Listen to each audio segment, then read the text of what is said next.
everyone, and welcome to the new and fun world of working online or working remotely as an educator. So, there are a couple of things that I have been doing because I've been working online for over 6 years now, and I've just found some really great things that work that I wanted to share with you.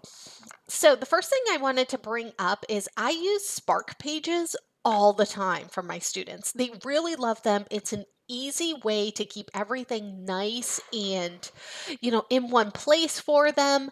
But if you Google Adobe Spark for Education, it'll actually bring you to this page and you can see how you can engage your students and drive creativity in the classroom for free. So you can click on the Get Started or the Teacher's Resources.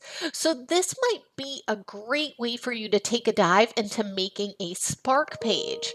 Now, one of the things that you'll want to do is if you want videos on your Spark page. And a lot of us probably do because we're probably going to be going over some content and recording some content.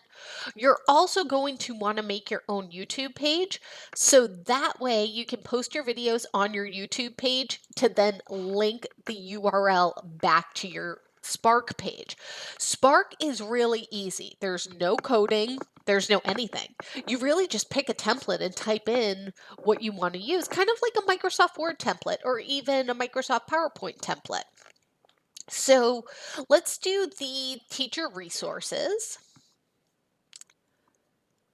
And we'll go down and take a look what they have, which this is actually new for me. I usually start right from the beginning. Let's see, maybe you want to do let's find fractions. Maybe you're teaching math. I do not teach math, but I'm sure that there's a lot of you out there who do.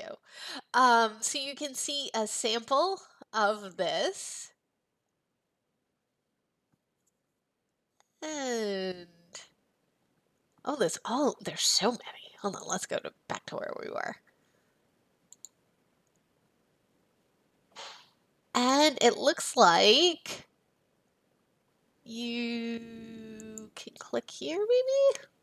Oh, this is what it will look like when it's done. And then sample student work.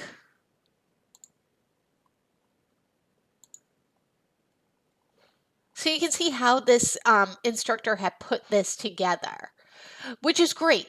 So they've got a blog, other things. It's really, really easy to put together.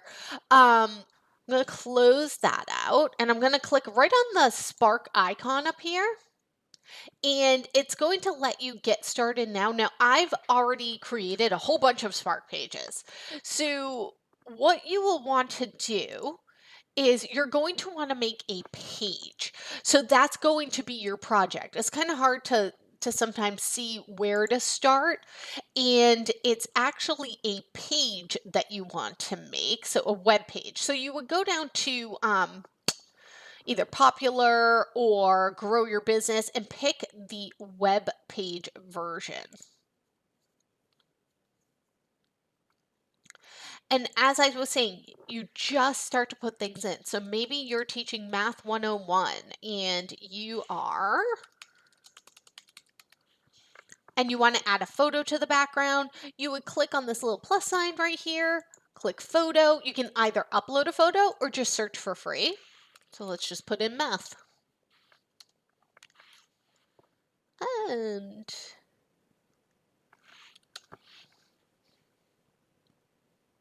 there we go. We've got a kid doing his homework there.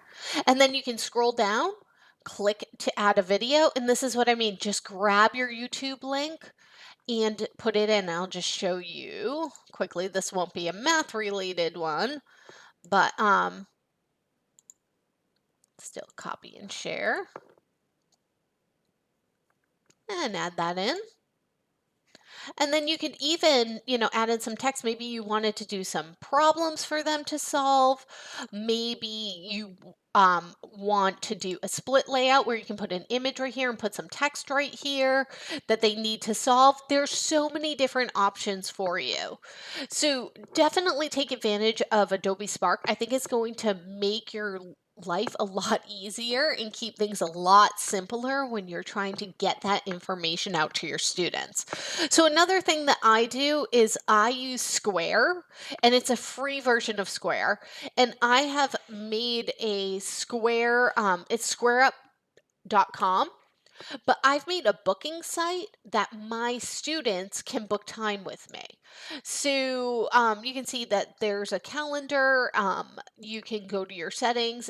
I just put in that it's for free. You have to put in, some type of monetary denomination, and it's tutoring time, and I can adjust my schedule to let them pick times that I am available. And another thing that you might want to consider is possibly just social media. So you could make a like page of yourself as an instructor that your students can like so they can follow along and see what it is that you are doing. Then you don't have to worry about friending your students or giving them access to a page if you do not want to. So that is another great option as well. And again, it's all about just getting that information to the students. This seems to be the best way that I have been able to. And if they are on, or if your school is on remind.com, you can always send messages that way. You can allow them to sign up themselves and decide what type of notifications they would like, either text or email.